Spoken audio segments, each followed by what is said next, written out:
Hi, my name is Devaneni, Ram Devaneni, and I am the James Bond of IT professionals. But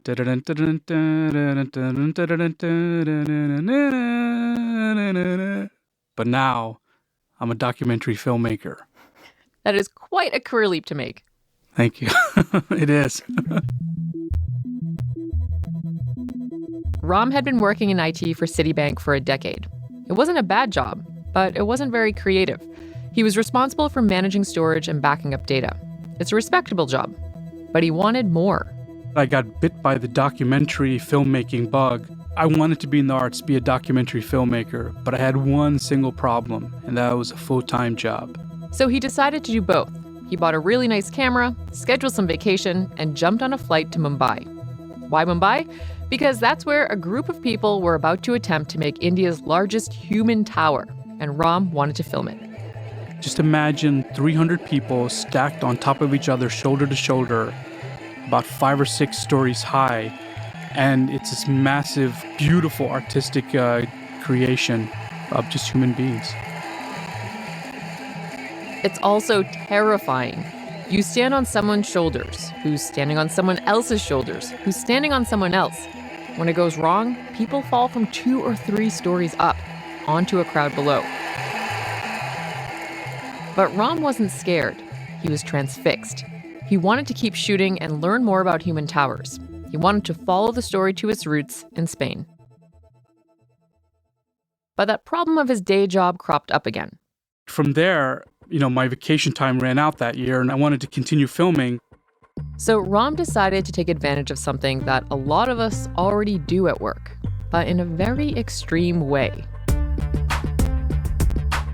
I'm Christina Quinn, and this is Dot Future, a branded podcast from Microsoft and Gimlet Creative about making the future happen. Because the future doesn't just happen, it's the result of a series of choices that we're making right now. You can wait for the future to come to you, or you can engage with it and get ahead of the curve. Today we're talking about the future of a place where many of us spend most of our waking hours: work. Welcome to Dot Future. So back to Ram's plan, or really an arrangement. Ram asked his managers at Citibank if he could work remotely from home, and they said yes, assuming by remote he meant at his Midtown Manhattan apartment. But Ram began living a double life as an extreme telecommuter. During the bank's working hours, he'd be online, with no one back home the wiser that he was jumping around the globe and making films. He went to Spain to shoot the Human Tower. He traveled to Ukraine and began filming the Maidan Revolution. And he went back to India, to Delhi, to do a story about a serial killer, all the while leveraging the time difference. I was working literally the whole night for Citibank, and then during the day, when my job was done, I would be jumping in the car and heading to jail to talk to 2 cannibal serial killers. Ram covered his tracks by always delivering his assignments. He never missed a conference call. And occasionally, he would play ambient noise of New York City in the background of calls to make it sound like he was still at his apartment. And it paid off. Ram's work was featured on the BBC and Al Jazeera. He even won a Sundance Grand Jury Prize for one of his films.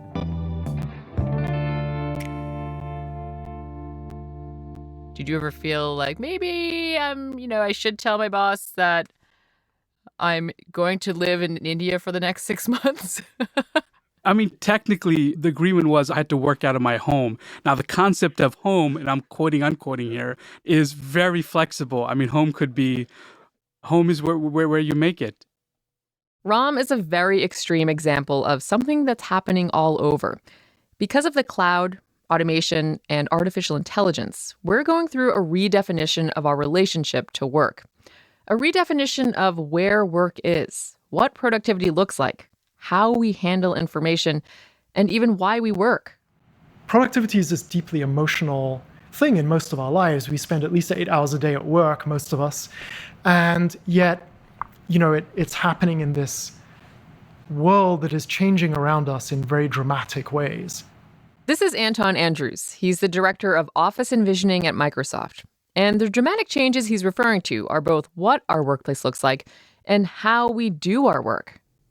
Anton leads a team that explores how new technologies make work easier, and he's tasked with leading the conversation around the ethics of some of those technologies. His team has built an entire office at Microsoft where they can show off new technologies. They've re-envisioned everything, from what you should expect from a dry erase board to what you might expect from the floor. So come on in. So when we look at the concrete floor that we're standing on right now, we see a communication tool. And we think that the workplace should be designed in the same way that we design our other communication tools, which are the ones we carry in our pockets. So are you talking about even making the floor an interface? Please say yes. The floor is an interface, and the idea is not so much that the floor is somehow digitally active. The floor is just a floor. But the idea is that we can plan and design the floor, and we can activate parts of the environment digitally. Anton's saying that where you position people and objects makes a huge difference in how work happens and how productive people are. For example, in Anton's Office of the Future, there's this dome in the corner that looks like a wooden igloo skeleton. It's a prototype of a conference room. This is made of acoustic felt. The idea is that, again, we're looking at the future of meetings, and we wanted to test a couple of things. One was, we know that currently meeting rooms are rectangular. There's a big table in the middle that dominates the room. But this room is circular. There's no clear head of the table. The thought being that the shape of the room will break down hierarchies and remove obstacles from anyone with good ideas at the table. It's a physical environment that's supposed to foster creativity. And the room removes digital obstacles too. As soon as we walk in, we press a button and we're greeted by a digital assistant named Cortana. Hello, would you like to join your scheduled meeting? Yes, please, join the meeting. Would you like me to participate? Yes. Anton demos how Cortana can work in a teleconference meeting. The screens placed around the edges of the room connect us with a remote office through a video call. Anton ticks through the features of the room. Using artificial intelligence, Cortana can transcribe everything that's said in a meeting. She can recommend documents that you mention in passing and attach them to the transcript. And she can gently remind you the names of the people you're teleconferencing with. But more importantly, what Cortana is doing is helping manage a transition that we're going through at work. All of us. Anton says we're transitioning from a time when information was scarce to a time when information is abundant. Way too abundant. When information was scarce, we might have had to figure out who had a report we needed, and then wait for them to mail or fax it to us. Or maybe we wouldn't even know that the report existed, and we'd wind up duplicating someone else's efforts. But in the future, Cortana might be able to show us documents just based on a couple of clues from our conversations. And she might know about reports we don't even know about that are relevant to what we're working on. It's a super helpful idea, but also maybe a little unsettling. Cortana recording what we were saying, showing us information, it got me wondering, what about privacy? Anton has an answer for that. He says this prototype has safeguards built in. We think about this as something that you decide whether you want to turn it on or not in the first place. So I very explicitly invited Cortana into the meeting. Bringing up the question of privacy is one of the reasons for this prototype. This demo, this digital assistant, this entire office have been built to raise this very question and others. Questions about how to ease the flow of information between colleagues and lower the barriers to collaboration. Obviously, the answer is better communication, which is what this prototype is designed for. But the entire workspace itself also keeps in mind the need for people to occasionally work privately for maximum productivity. Putting the control at the fingertips of the actual participants using it is something that's very important to us. There are two needs. There's the need for privacy, and there's the need to do your work in a better way. Anton points out that we already make an implicit bargain when we walk through the doors of the office. Work is for doing work. But he acknowledges the need to do some of that work privately in order to be more productive. So his team is thinking about how to make the workplace more than just a place where we store our bodies while we make widgets for the boss. They're trying to make it a place where the main job is sharing information.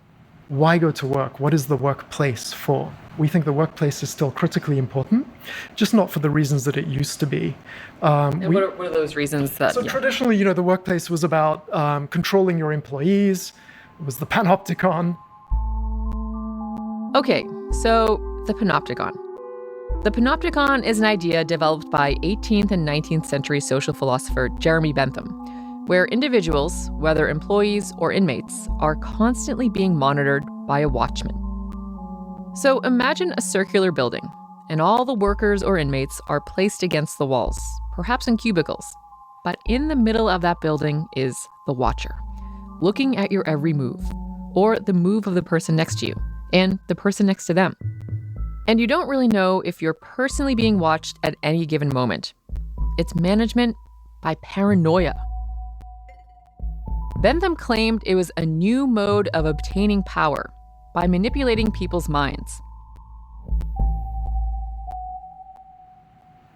And the way we think about productivity today, which is this very old school, mechanistic, efficiency-driven view of productivity, where people are really just cogs in a machine, and all of your software and hardware and work environments and so on are really about milking maximum efficiency out of the system. And that is not a sustainable path forwards, obviously, but is also no longer a strategy that works if companies want to survive in today's environment. Obviously, most of us don't work in an actual panopticon, but Anton brings it up because it represents a management style that technology is quickly rendering obsolete. Anton believes that in the future, what's going to make you successful in the workplace won't be because your boss is watching you and making sure you meet that quota. Success will come from problem solving, collaboration, being comfortable with the unknown. The larger construct is actually a shift from certainty and knowledge stability to uncertainty and instability, essentially. You know, if you think about middle managers hoarding information, the reason they did it was because that information was valuable.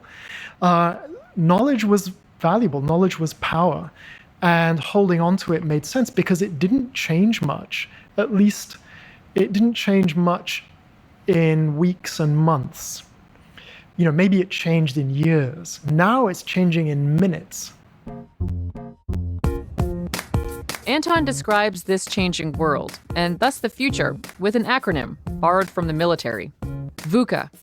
V for volatile, U for uncertain, C for complex, and A for ambiguous. This is increasingly true for all kinds of productivity networks. It's increasingly true for businesses. It's true for startups. It's true for NGOs. It's true for governments, that the environment that you're operating within is increasingly volatile and unpredictable. VUCA challenges the straightforward top-down world of the panopticon, and it requires an entirely different approach in the workplace. The strongest organization today and going into the future will be the one that is most able to adapt to a rapidly changing set of circumstances in the world around it, and is the one that is able to make best use of all that live data and live information coming in. We need people to be creative. We need us to execute these extremely complex projects that are just unprecedented in human history. Ben Weber is the CEO of Humanize. Humanize helps companies figure out how well their teams are collaborating to make them more productive. They do that by collecting data about social interactions. And one of the tools they use is a smart ID badge.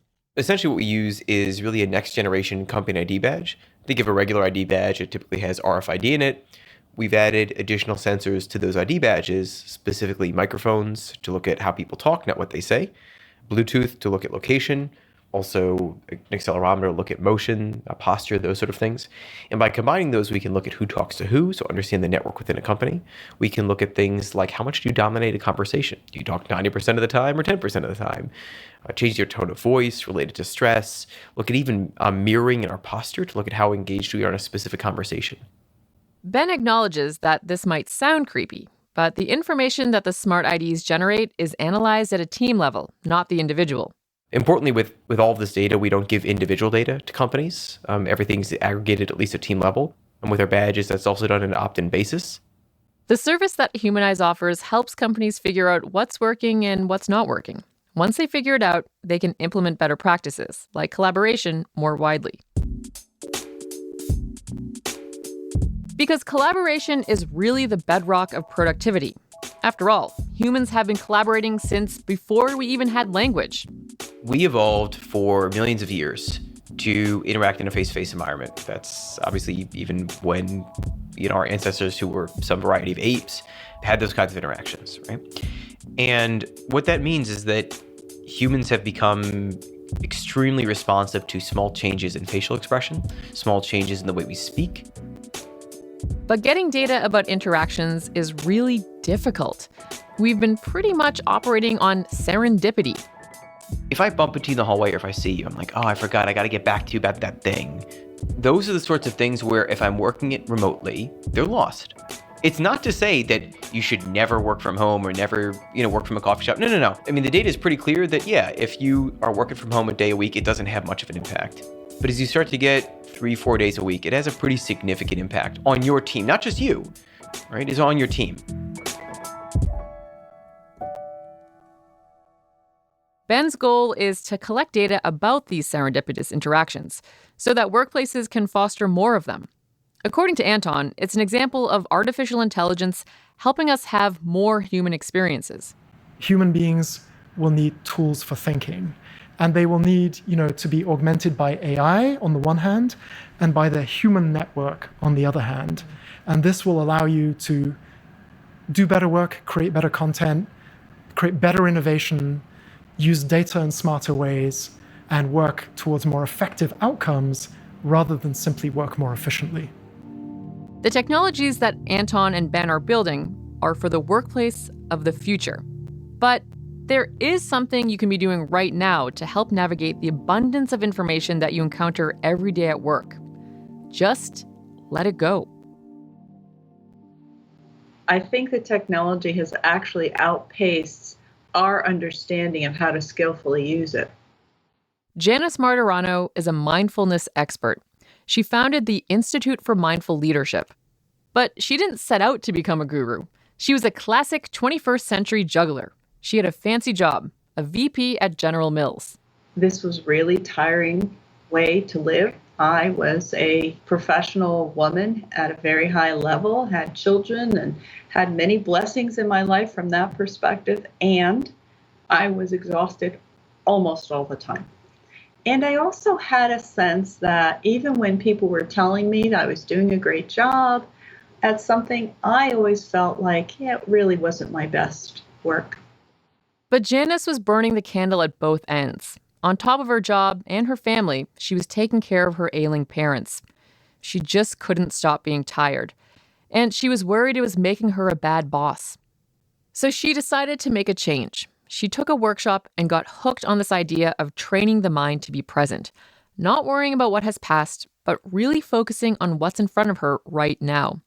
She got so into mindfulness that she made helping people become better leaders and managing the transition to this chaotic new future her job. Janice says to be a good boss, what you actually need to get good at is creating space for your employees to get away from technology. We know from neuroscience that innovation requires spaciousness of the mind. And yet, when we're so full of the to-do list of the day and the calendar that's back-to-back meetings, there's no space. So how do we begin to learn to cultivate spaciousness even in the chaos? And another thing good bosses do is foster kindness. Compassion means deep understanding. It's not sympathy or empathy, but deep understanding.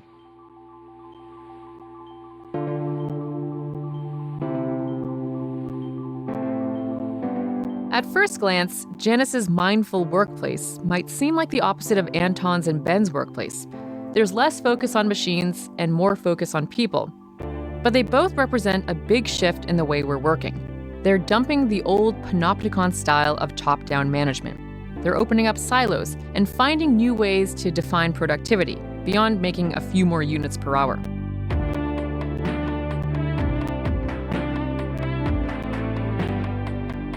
Whether it's artificial intelligence in a conference room or a smart ID badge, new technologies will help us communicate more and collaborate better, ultimately making our work more meaningful. Because in the increasingly volatile world of the future, our ability to make meaning at work will be job number one.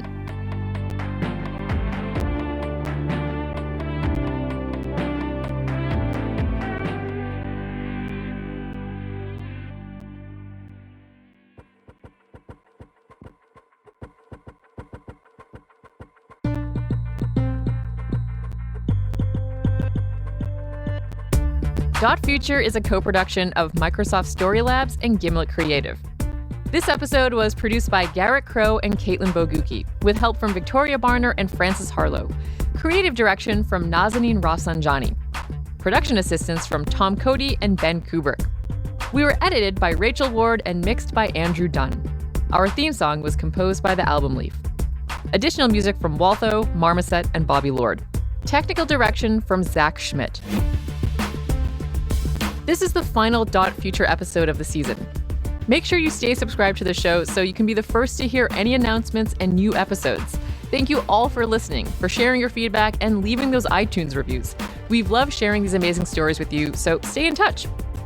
You can check out